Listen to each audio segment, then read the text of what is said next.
Gupta service computer education में आपका स्वागत है। विंडोज़ 10 में प्रिंटर को अटैच करना भी बहुत ही आसान है। विंडोज़ 10 में आइए इस सेशन में हम सीखेंगे कि किस प्रकार आप प्रिंटर सेटिंग्स को कर सकते हैं अपनी विंडोज़ 10 में। किसी भी प्रिंटर को यदि आप प्रयोग करना चाहते हैं अपने कंप्यूटर में, तो उसके लिए आप अपने प्रिंटर को पावर ऑन करें। उस प्रिंटर की डेटा केबल को आप अपने लैपटॉप या पीसी या डेस्कटॉप से अटैच करें। जैसे कि यहाँ पे मेरे पास एप्सन L210 प्रिंटर है मेरे पास है और मैं इसको अपनी इस विंडोज़ 10 में इंस्टॉल करना चाहता हूँ। तो आइए इस प्रोसेस को समझते हैं। मैं सबसे पहले अपने प्रिंटर की पावर ऑन कर लेता हूँ और अब प्रिंटर की जो डेटा केबल है उसको अपने लैपटॉप से अटैच करता हूँ।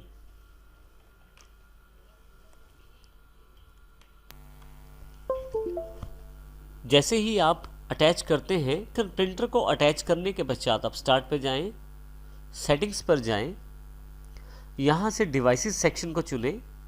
अब डिवाइसेस सेक्शन के अंतर्गत प्रिंटर्स एंड स्कैनर्स में ऐड प्रिंटर स्कैनर सेक्शन के अंतर्गत ऐड ए प्रिंटर में क्लिक कर सकते हैं। देखिए मैंने कुछ भी नहीं किया और मेरे पास यहाँ printer already Epson L210 series का अटैच हो गया है। हालांकि अगर प्रिंटर किसी कारण से अटैच नहीं होता तो मैं add a printer device select करता। आपके पास यहाँ स्वयं ही विंडोज़ 10 द्वारा उस प्रिंटर और स्कैनर की जानकारी ढूंढी जाती और फिर उसको यहाँ पे अटैच कर दिया जाता।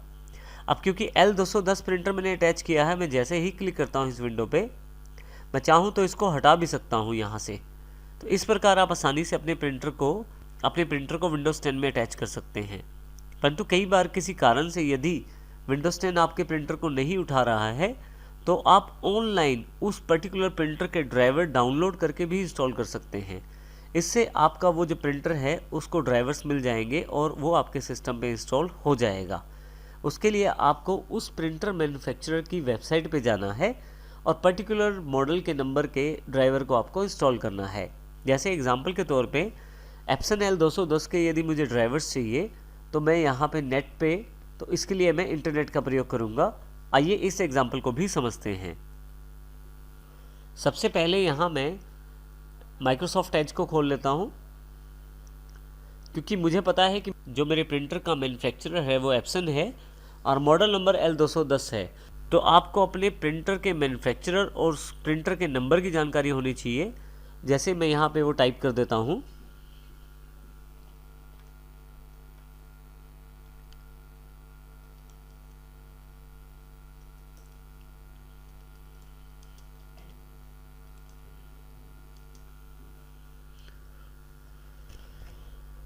देखिए हमने टाइप कर दिया है और जैसे ही यहाँ मैं सर्च पे क्लिक करता हूँ, मेरे पास काफ़ी सारे ऑप्शंस अवेलेबल हो जाते हैं। यहाँ पे यदि मैं यहाँ नीचे की तरफ देखूँ तो एप्सन L210 के नाम से मेरे पास बिंग रिजल्ट अवेलेबल हो गया है। मैं यहाँ पे क्लिक कर देता हूँ। आप देखेंगे कि उस पर्टिकुलर मैन्युफैक्चरर का उस पर्टिकुलर प्रोडक्ट पेज अवेलेबल हो जाएगा। जैसे एप्सन का ये एप्सन L210 का पेज अवेलेबल हो गया है। यहाँ पे मेरे पास काफ़ी सारे ऑप्शंस हैं उसकी जानकारी के लिए कि प्रिंटर का नाम क्या है, उसका टाइप क्या है। उसके अतिरिक्त भी काफ़ी सारी टेक्स्ट स्पेसिफिकेशन यहाँ पे अवेलेबल है। परंतु यहाँ एक इम्पॉर्टेंट सेक्शन है ड्राइवर एंड स्पोर्ट्स के रूप में। मैं यहाँ क्लिक कर देता हूँ। ड्राइवर एंड स्पोर्ट्स सेक्शन पे क्लिक करते ही आप यहाँ से यदि ध्यान दें तो अब यहाँ से हम ऑपरेटिंग सिस्टम चूज़ कर सकते हैं जिसके लिए हम ड्राइवर्स चाहते हैं। विंडोज़ 10 क्या वो 64 बिट है तो वो भी तय करें आप। यदि इसके अलावा आप किसी और वर्जन का विंडो प्रयोग कर रहे हैं तो वो भी आप यहाँ से चूज़ कर सकते हैं। मैं यहाँ 10 चूज़ कर लेता हूँ। ड्राइवर एंड सॉफ्टवेयर पे क्लिक करता हूँ तो देखिए यहाँ पे प्रिंटर ड्राइवर और स्कैनर ड्राइवर दोनों अवेलेबल ऑप्शन है। मैं यहाँ डाउनलोड पे क्लिक करता हूँ। एक लाइसेंसिंग एग्रीमेंट है, मुझे एग्री करना पड़ेगा। मैं आई एग्री कर देता हूँ और जैसे ही आई एग्री करता हूँ मेरे पास यहाँ पे डाउनलोडिंग प्रोसेस शुरू हो जाएगा। यहाँ पे देखिए मेरे पास डाउनलोड ड्राइवर्स की डिटेल्स अवेलेबल हैं और एक्सेप्ट करने की देर है मुझे। यहाँ पे डाउनलोडिंग प्रोसेस जो है मेरे पास यहाँ शुरू हो जाएगा। यहाँ नीचे की तरफ देखें डाउनलोडिंग शुरू हो गई है। तो इस प्रकार मैं प्रिंटर का ड्राइवर भी डाउनलोड कर सकता हूँ और स्कैनर का भी ड्राइवर डाउनलोड कर सकता हूँ और उसके पश्चात मुझे बस इन ड्राइवर्स को इंस्टॉल करना है। मेरा प्रिंटर मेरे प्रयोग के लिए बिल्कुल तैयार हो जाएगा।